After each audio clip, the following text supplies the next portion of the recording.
Hey, what's up guys? Today I'll show you a suspense mystery film, Advance Notice Criminal.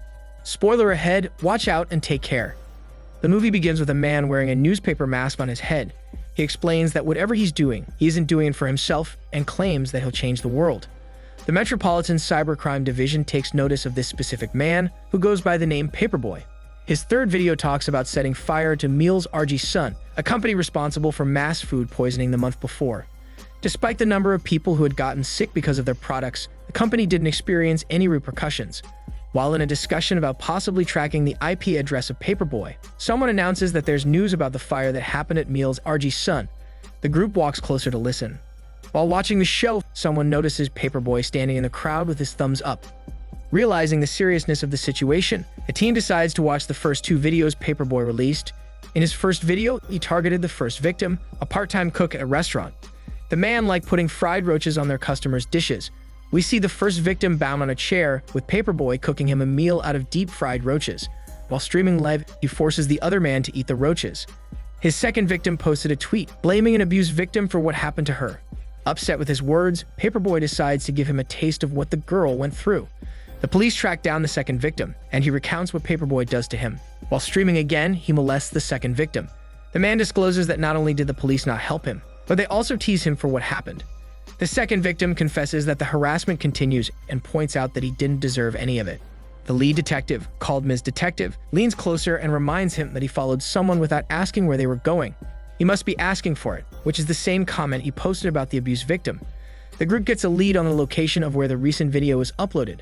They end up in a Paperboy cyber cafe in Kanagawa. They find the computer and confirm that it was used. However, according to the cyber cafe staff, nobody rented the computer that night. They speculate that the computer was either hacked or a script was used to make sure that the video was uploaded that day. But the cyber cafe staff explain that it's impossible, since computers are formatted after every use and they have OTP tools to ensure the security of their network. Naively, the cyber cafe staff acknowledges that only a handful of them could have uploaded the video through their network. This gives the police enough reason to take him back to the station. Just outside, a man who we can only presume to be Paperboy watches as the police arrest the cyber cafe staff. He whispers that they were faster than he thought they were going to be before walking away.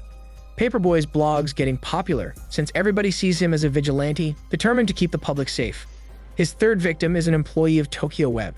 The reason he's a target is that he publicly ridiculed a potential candidate for his company. Paperboy argues that nobody should humiliate someone for working on improving their situation, and because of this, he deems the third victim deserving of his special brand of punishment. The police move twice to save the third victim. However, Paperboy already has him in his clutches, and the minute it strikes 12 midnight, he begins the stream. On camera, he starts beating the third victim up with a metal baseball bat. The police finally figure out that the Paperboy cyber cafes are a red herring, and the feed is actually coming from an apartment in Kamada. Unfortunately, when the police arrive, it's another false trail. They eventually find the place in an empty room in a rented apartment. The third victim is beaten but alive. The metal baseball bat turns out to be plastic. After comparing the second and third victims' tormentors against each other, the police realize that they're two different perpetrators, which could mean that there are more of them.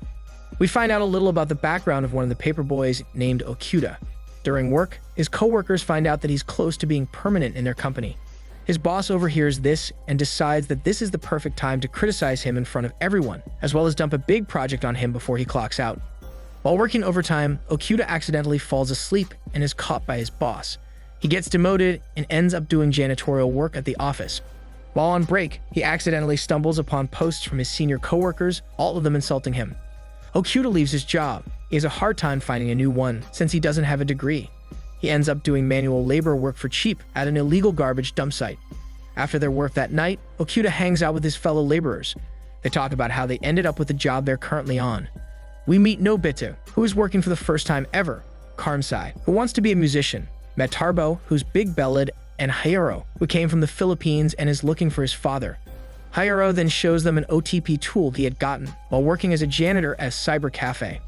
Another video is released, but this time no prediction, but rather Paperboy delivering a speech about keeping one's dignity. He admits that he can't solve everyone's problems. He ends the recording by promising to kill for the audience and encourages everyone not to suffer in silence any longer. Another prediction is made, but someone other than the usual Paperboy does it. He announces that someone will be killed in Shinagawa Station. It turns out to be a copycat crime that is running rampant due to his influence.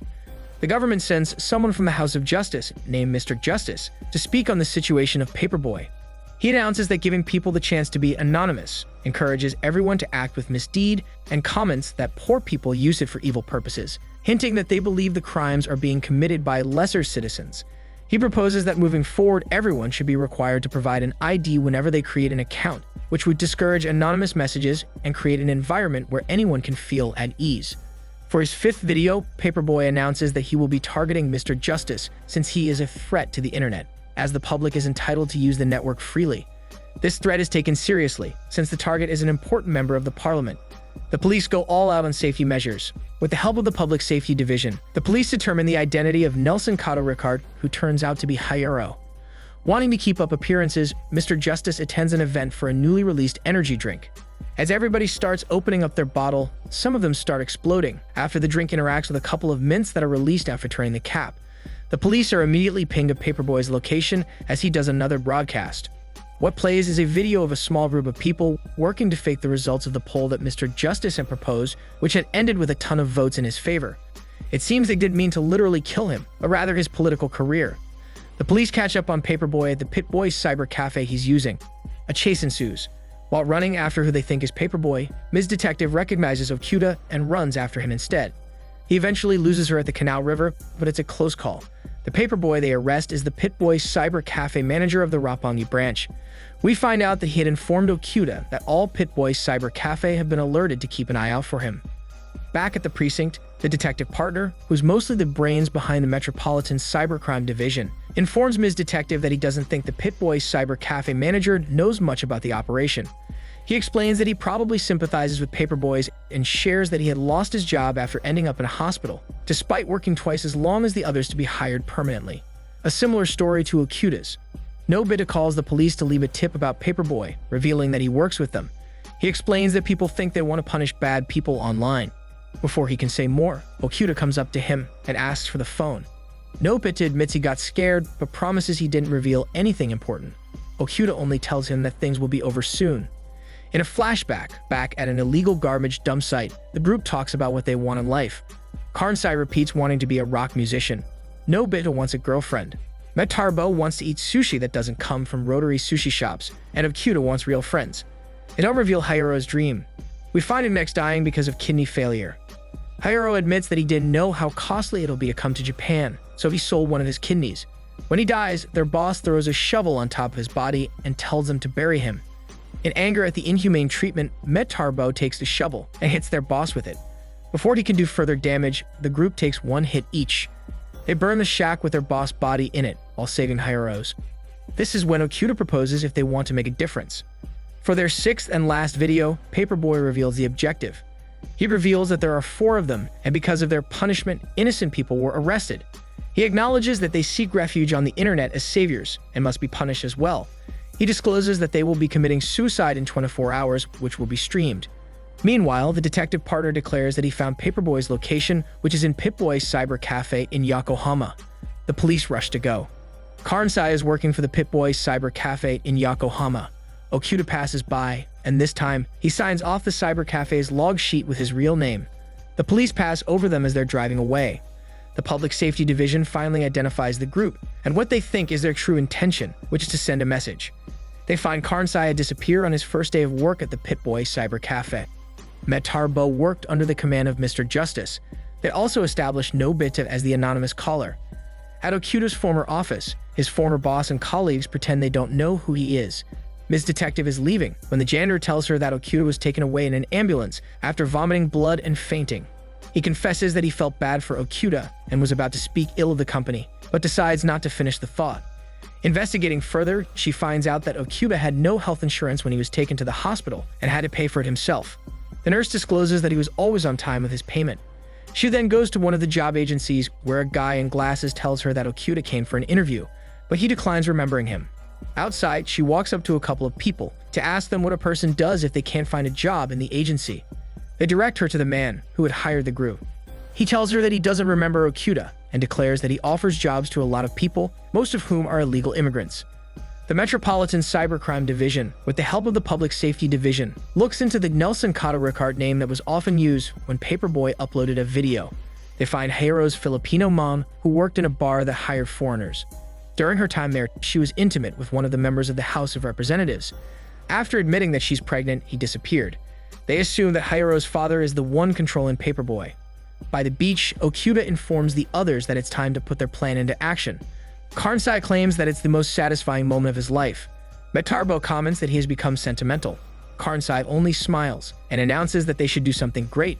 While walking, he teases Nobita, who's still having an umbrella gifted to him by a waitress. During her investigation, a man wearing a large backpack approaches Ms. Detective to let her know that he knows a little about the group, informing her that they got a job together, but then disappeared. He leads her to a man wearing sunglasses, who denies knowing anything at first. He eventually gives in and mentions that the group worked together at an illegal garbage dump site that was burned down a year ago, and that they all escaped. Since the Public Safety Division has been right about the suspects from the start, they follow the lead that Hayaro's father's the one controlling Paperboy. They raid the printing factory they think the group's staying at, but only find Hayaro's father trying to eat ramen in the cold, dark room. He had to close the printing factory due to technical complications and had no connection whatsoever with the others. Before doing anything, Metarbo asks what one must do in case they don't die. They chuckle, and Okuta tells him to blame those who died. He pulls out a phone and slips it inside Nobita's thing without him knowing. In their last broadcast, Okuta as Paperboy admits that their last objective was to gain sympathy. He shows the camera a capsule that contains a small amount of potassium cyanide, which is enough to kill a person. They take off their masks to show their identity. Okuta pulls out the rest and hands them over to the others. They swallow even Nobita, who's been having second thoughts after developing a romantic connection with the waitress in the restaurant the group has been meeting at. Ms. Detective and her group arrive too late at the burned-down shack in the illegal garbage dump site, where Okuta and the others had decided to end their lives. The police check each of their pulses, and it seems only Okuta is dead. The rest are still alive. After examining them, Ms. Detective finds Okuta holding a phone. She takes it and watches the video that Okuta addresses to her. In the video, he asks Ms. Detective to retrieve Hayaro's body and surrender it back to his father. He tells her of Hayaro's story and how he wants them to meet even though they'll never know of each other.